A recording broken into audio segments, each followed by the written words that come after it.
복 있는 사람의 네 가지 변화라는 제목으로 함께 은혜를 나누겠습니다.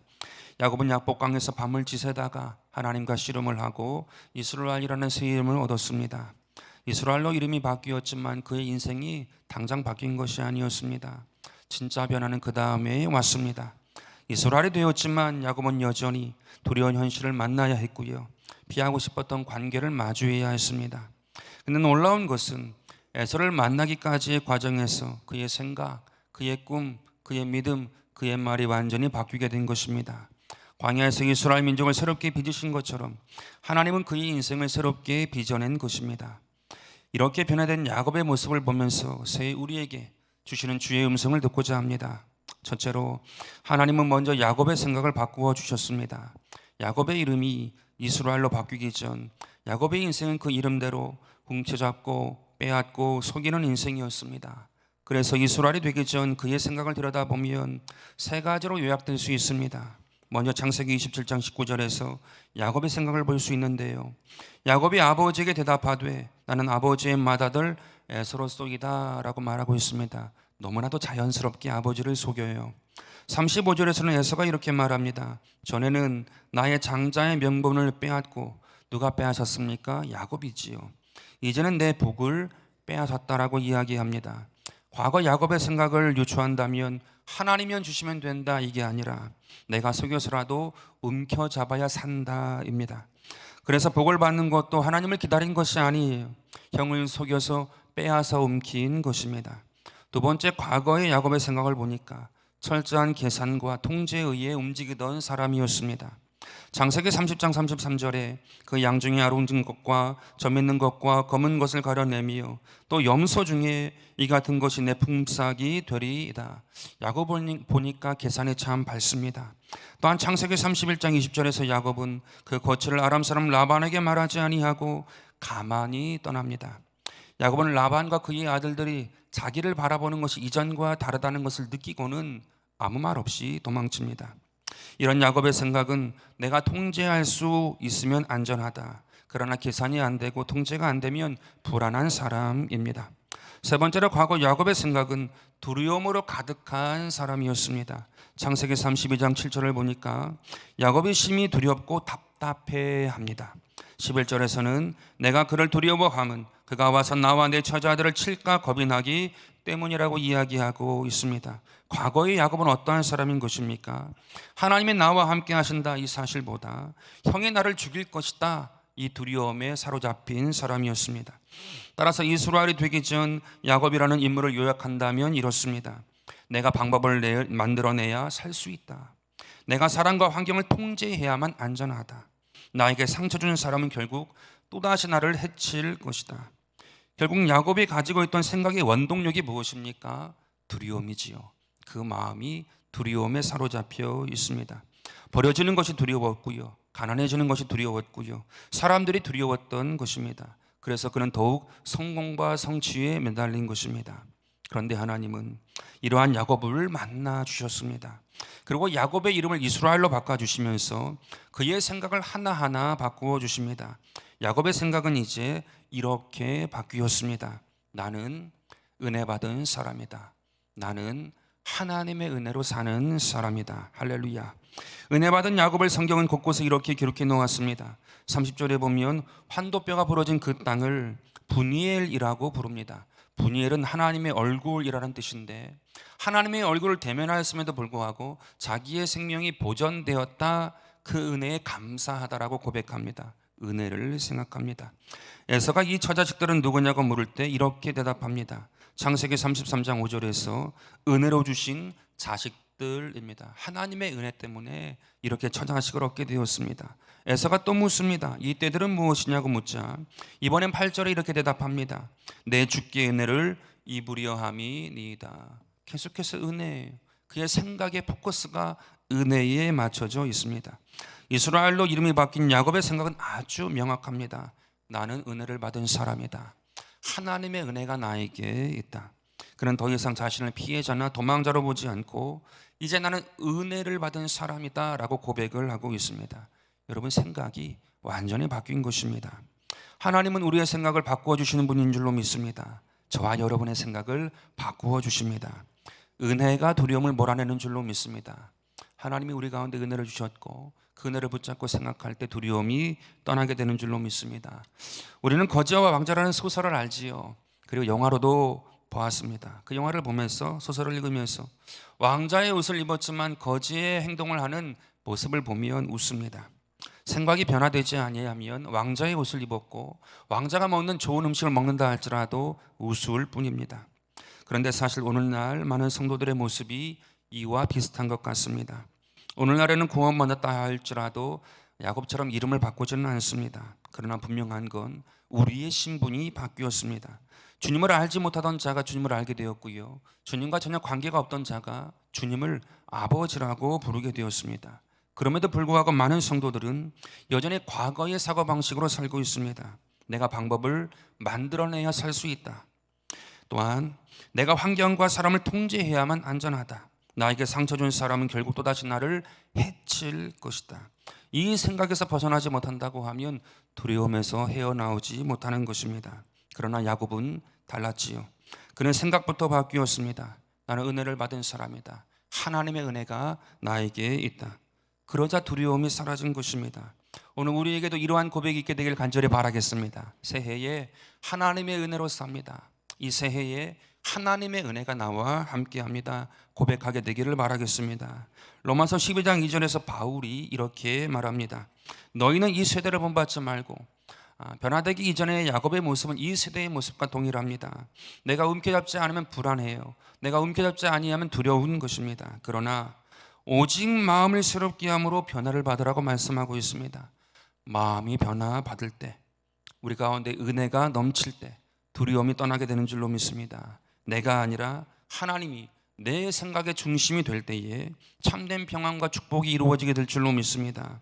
여러분의 생각이 새롭게 변화를 받아 하나님의 선하시고 기뻐하시고 온전하신 뜻으로 살게 되기를 주의 이름으로 축원드립니다. 둘째로, 하나님은 야곱의 꿈을 바꾸어 주셨습니다. 여러분, 야곱의 꿈이 무엇이었을까요? 야곱의 인생을 살펴보면 그는 부자가 되는 것이 꿈이었고, 안전하게 사는 것이 꿈이었고, 라반에게서 독립하여 성공하는 것이 꿈이었습니다. 누구나 갖는 꿈이었고, 그는 마침내 그 꿈을 이루었습니다. 그러나 그의 인생에는 여전히 불안과 두려움이 있었습니다. 야복강에 앉아있는 그에게 이 불안과 두려움이 얼마나 큰지, 그동안 이룬 모든 성공과 성취가 무의미했습니다. 그런데 놀랍게도 하나님은 그런 야곱을 만나 주셨고요, 새로운 꿈을 꾸게 하셨습니다. 과거 야곱이 가졌던 꿈은 무엇입니까? 큰 부를 이루고 평안하게 사는 것이었고, 그것을 이루었습니다. 근데 하나님이 주신 꿈은 더 이상 그러한 꿈이 아니었습니다. 주님이 주신 꿈은 너무나 의외였습니다. 야곱에게 주신 꿈은 이제 에서를 어떻게 만날 것인가, 에서와 어떻게 화해할 것인가, 야곱에게 관계 회복의 꿈을 주신 것입니다. 야곱은 한 번도 이러한 꿈을 꿔본 적이 없어요. 멋진 꿈이 아니에요. 굳이 꾸어야 하는 꿈처럼 느껴지지도 않는 것입니다. 근데 하나님은 이것이 야곱이 가져야 하는 꿈이라고 주신 것입니다. 그런데 생각하면 생각할수록 이 꿈이 야곱의 인생의 가장 중요한 꿈입니다. 그래서 야곱은 선물을 준비하고 사람들을 배열하고 더 이상 뒤에 있는 것이 아니라 맨 앞에 서서 나아가게 됩니다. 꿈이 바뀌자 인생의 방향이 바뀌게 된 것입니다. 야곱의 꿈이 바뀐 결과를 성경은 이렇게 기록합니다. 창세기 33장 4절에 에서가 달려와서 그를 맞이하여 안고 목을 어금맞추어 그와 입맞추고 서로 울었다 말씀하고 있습니다. 하나님이 주신 꿈이에요. 하나님이 주신 꿈을 꾸게 되자 야곱의 모든 두려움이 사라지게 되고, 그동안 그가 이루었던 모든 성공과 성취가 진짜 복이 되었습니다. 하나님이 주시는 꿈이 야곱을 진짜 복되게 한 줄로 믿습니다. 하나님의 꿈이 들어오니까 진짜 복인이 되어버린 거예요. 여러분, 야곱의 이 이야기를 오늘날 우리에게 적용하면 이렇습니다. 하나님은 우리에게 복 주시기 원하시는 분인 줄로 믿습니다. 언제나 우리가 잘 되기를 원하세요. 그래서 우리가 처음 믿을 때, 아직 주님을 잘 알지 못하고 처음 시작할 때 재산을 구하고 자녀를 구하고 장막을 구하고 건강을 구하는 것은 전혀 이상한 것이 아닙니다. 구하는 자에게 하나님은 주십니다. 좋으신 분이시니까요. 그런데 하나님은 이러한 것입니다. 하나님은 이러한 꿈에만 머물지 말라라는 것이 오늘 야곱을 통해 우리에게 주시는 메시지입니다. 하나님은 이런 것입니다. 그래, 나는 네가 구하는 것을 다 주었다. 이제 살만하지 않느냐? 이제 그 다급한 것은 다 지나가지 않았느냐? 그럼 이제 내가 주는 꿈을 꾸기 바란다. 우리는 하나님이 주시는 꿈이라고 말하면 왠지 두려워요. 왠지 어려울 것 같고 왠지 내가 할 수 없는 것을 말씀하실 것 같아요.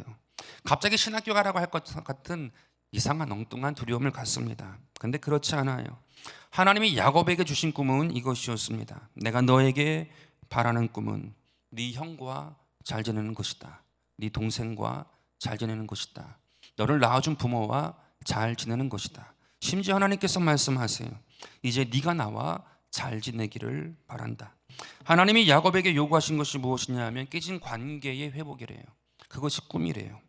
대인관계, 대신관계가 회복되는 것이 하나님이 우리에게 주시는 최종적인 꿈입니다. 그러면 모든 것이 다 복되게 된다는 것이 야곱을 통해 우리가 들려주시는 주의 음성입니다. 마태복음 5장 9절을 보니까 화평하게 하는 자는 복이 있나니 그들이 하나님의 아들이라 일컬음을 받을 것이다 라고 말씀하고 있습니다. 여러분 알고 보니까요, 저도 성일교를 준비하다가 깨닫게 되었는데 관계 회복이 8복 중에 하나예요.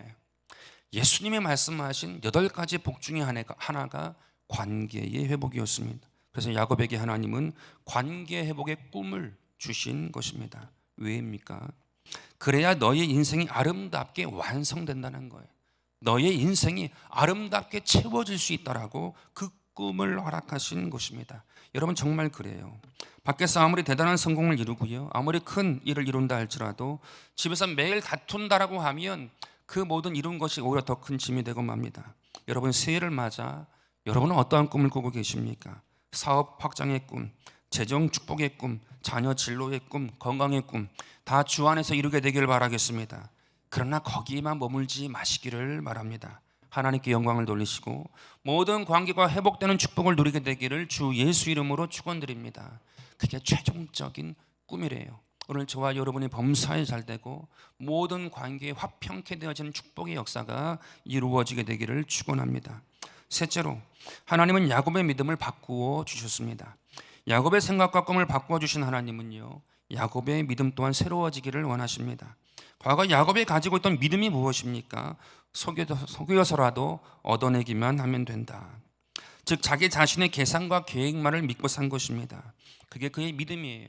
내 계획과 내 계산 이외에는 믿을 게 없다라는 거지요. 그게 그의 믿음입니다. 하나님을 믿었지만 전적으로 믿은 것은 아닙니다.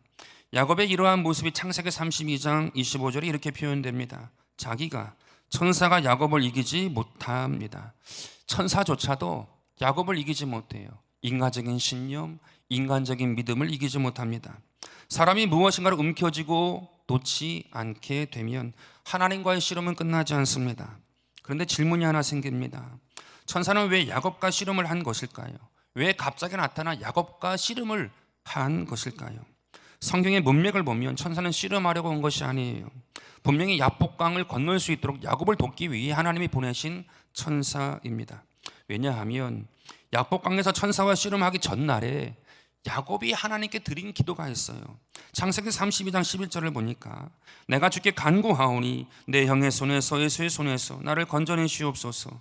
내가 그를 두려워함은 그가 와서 나와 내 저자들을 칠까 겁이 나기 때문이니이다. 주께서 말씀하시기를 내가 반드시 내게 은혜를 베풀어 내 시로 바다에 셀 수 없는 모래와 같이 많게 하리라 하셨나이다. 이 기도의 내용이 무엇입니까? 20년 전 베델에서 돌베개를 베고 잘 때 꿈을 꿨잖아요. 주의 음성을 들었잖아요. 그 음성의 내용이에요. 이 음성과 이 약속을 가지고 하나님께 기도했던 것입니다. 그런데 야곱이 기도했지만 하룻밤을 지내고 나니까 다시 가슴에 두려움이 들어왔던 것입니다. 그래서 야곱은 인간적인 믿음과 인간적인 신념을 가지고 천사를 붙잡고 씨름했던 것입니다. 씨름이 끝나지 않자 천사는 어쩔 수 없이 그의 허벅지 관절 환도뼈를 부러뜨린 것입니다. 창세기 32장 25절에 그가 야곱의 허벅지 관절을 치매 야곱의 허벅지 관절이 그 사람과 씨름할 때에 어긋났다, 부러졌다고 이야기합니다. 자기가 옳다고 생각하는 믿음, 인간적인 신념을 끝까지 놓지 않자 하나님은 결국 야곱의 환도뼈를 부러뜨린 것입니다. 그런데 부러지고 나자 야곱은 드디어 믿음의 고백을 합니다. 26절입니다. 그가 이르되 천사가 말합니다. 날이 세려하니 나로 가게 하라. 야곱이 이르되 당신이 내게 축복하지 아니하면 가게 하지 아니하겠나이다 라고 고백하고 있습니다. 여러분 이 말의 의미가 무엇일까요? 전적으로 하나님을 믿지 못해 환도뼈가 부러졌지만 그래도 하나님을 믿는다는 것이 얼마나 복인지를 보여줍니다. 환도뼈가 부러진 야곱은 더 이상 자신의 계산을 믿지 않고요, 자신의 속임수를 믿지 않고 이제 전적으로 하나님께 매달립니다. 자기의 신념, 아집과 고집의 인간적인 믿음이 아니라 이제 하나님을 향한 믿음, 하나님을 향한 뜨거운 갈망, 하나님의 도우심을 구하는 전적으로 매달리는 사람이 되고 맙니다. 이를 통해 우리는 너무도 중요한 교훈을 받습니다. 야곱의 환도뼈가 부러진 것은 하나님이 야곱의 능력을 꺾으신 것이 아니라 그가 믿고 의지했던 자기 자신이라는 우상을 꺾으신 것입니다. 오늘날 우리의 모습을 뒤돌아보면 우리도 야곱과 같은 인간적인 믿음이 얼마나 많은지 몰라요. 그러한 인간적인 신념이 얼마나 많은지 몰라요. 감리교의 창시자였던 존 웨슬리도 그러한 경험을 했습니다. 그는 청년 시절부터 굉장히 인정받고 칭찬받는 성공적인 인생을 살았습니다. 철저한 경건 훈련을 했고요, 또한 금식기도와 새벽기도를 했습니다. 또한 홀리클럽을 조직해서 탁월한 신앙이다라는 칭송을 받았던 사람이 웨슬리의 젊은 시절이었습니다. 근데 그가 미국 선교를 떠났다가 거기서 큰 실패를 경험하고 맙니다. 그는 절망했고요, 이러한 고백을 합니다. 나는 다른 사람들에게는 복음을 전했지만 정작 나 자신은 구원받았는지 모르겠다라고 절규합니다. 그의 환도뼈가 부러진 것입니다. 그리고 그때 하나님은 그를 모라비안의 한 집회에 인도하셔서 인격적으로 하나님을 만나게 하세요. 성령의 기름 부으심을 충만히 경험하게 하십니다. 그래서 새롭게 변화된, 새로워진 웨슬레를 하나님이 쓰신 것입니다. 예전에 한 권사님께서 이러한 간증을 하신 것을 들은 적이 있어요. 자기는 사람들에게 칭찬받고 인정받는 것이 어려서부터 너무나도 좋았대요. 즐거웠대요. 사람들에게 인정받고 칭찬받는 것이 너무나도 기뻤다는 거지요. 교회에 와서도 칭찬받고 인정받는 것이 너무 좋았다고 합니다. 사실 대단한 것을 한 것이 아니고 조금 더 움직이고 조금 더 일을 하니까 칭찬하시더라는 거예요. 좋아하시더라는 거예요. 나쁜 게 아니지요. 그래서 너무나도 그것이 즐거웠고 교회 생활하는 것이 좋았다라는 것입니다. 그런데 어느 순간에 회의가 들어왔대요. 내가 이렇게 신앙생활하는 것이 정말 신앙생활인 것인가? 내가 정말 이렇게 믿는 것이 맞는 것인가? 그런데 그때쯤에 몸에 질병이 왔는데 이 자궁을 다 잘라내는 그런 큰 수술을 하게 되었다는 거예요. 그러면서 그때에 깨닫게 되었대요. 내가 하나님을 믿는 것이, 내가 이전에 인정받고 칭찬받는 것이 좋았기 때문에 내가 사람들을 보고 그렇게 했던 것이구나, 교회에 왔던 것이구나, 하나님을 진짜 믿은 것이 아니구나 라는 것을 알게 되었고, 가짜라는 것을 알게 되었고 회개했대요.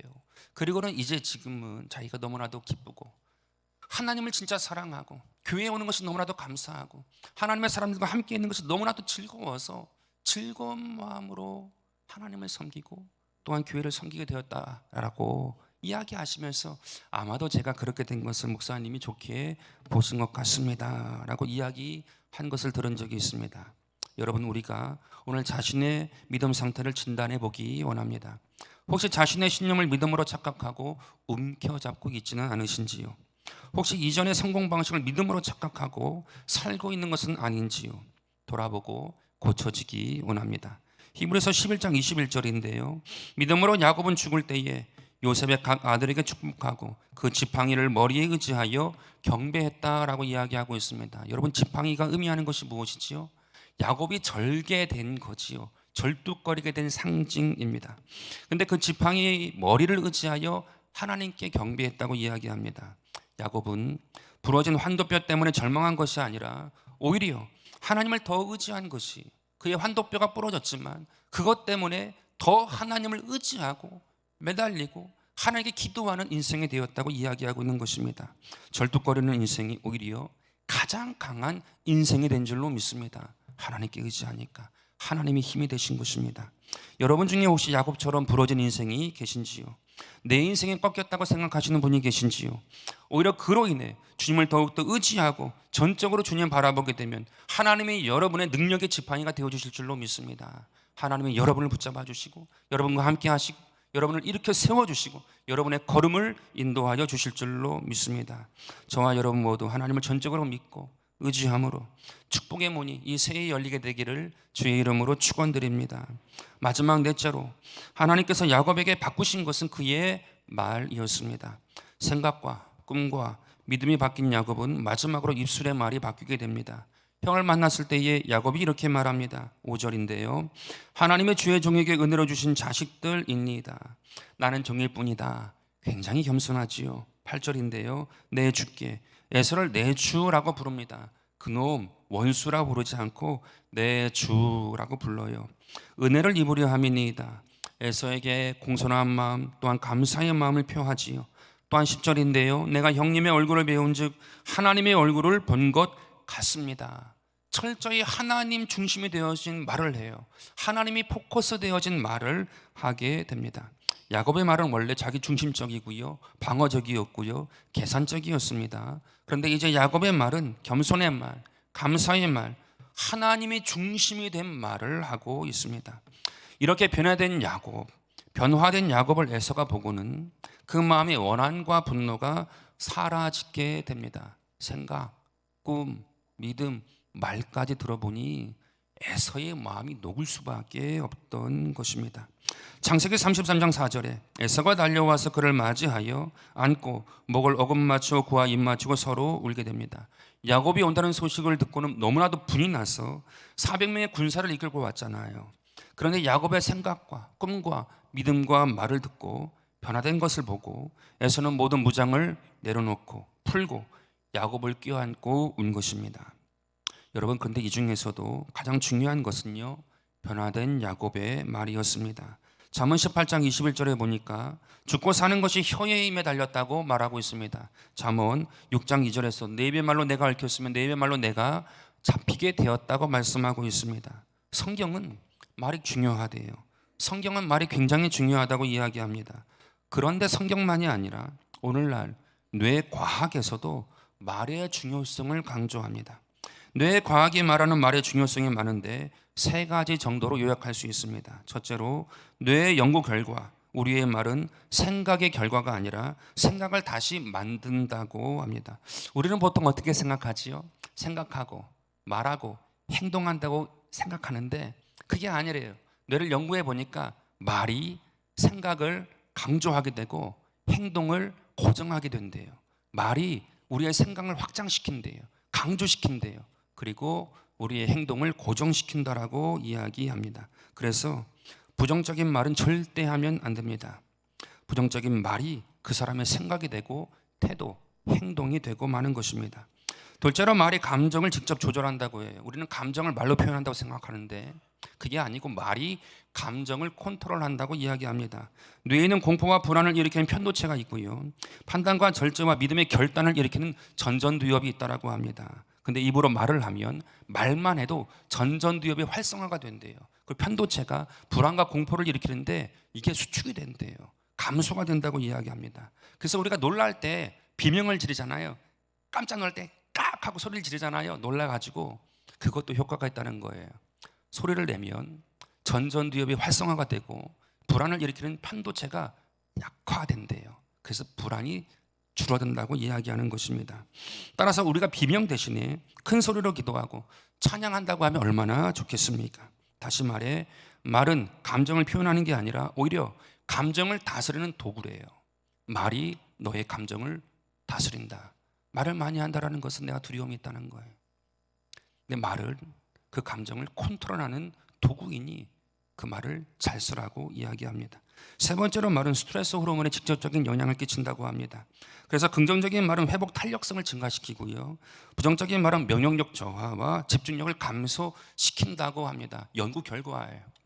성경 잠언 16장 24절에서 이러한 말이 있습니다. 선한 말은 뼈를 윤택하게 하느니라. 긍정적인 말, 선한 말, 좋은 말이 우리를 건강하게 한대요.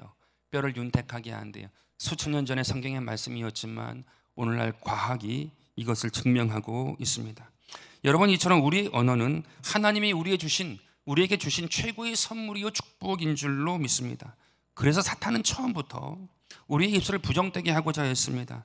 에덴 동산에서는 말로 유혹했고요, 광야에서는 원망과 불평의 말을 하게 했고요, 초대교회에서는 히브리파와 헬라파 가운데 분열의 말을 하게 했습니다. 그래서 성경은 사탄의 정체성을 이렇게 정확하게 밝힙니다. 그는 거짓말 장유, 거짓의 아비다. 사탄은 어떠한 존재이냐? 말로 시작해서 말로 끝나는 존재래요. 말로 시작해서 말로 끝나는 존재일 뿐이라고 말씀하고 있는 것입니다. 그런데 예수님은 아버지 뜻대로 되기를 원한다고 말씀하시고는 입술로 범죄하지 아니하시고 몸소 십자가에 달리셨습니다. 몸으로 보이셨어요. 야곱 또한 입술의 말이 은혜의 말로 변하게 되었고요. 그로 인해 결국 축복의 사람이 된 줄로 믿습니다. 오늘 저와 여러분의 삶 가운데에 이러한 축복의 입술의 열매가 맺게 되기를 바라겠습니다. 입술이 복되게 되기를 바라겠습니다. 여러분의 삶에 건강도 있고 축복도 따라오고 하늘의 문이 열리는 입술의 아름다운 열매가 있게 되기를 바라겠습니다.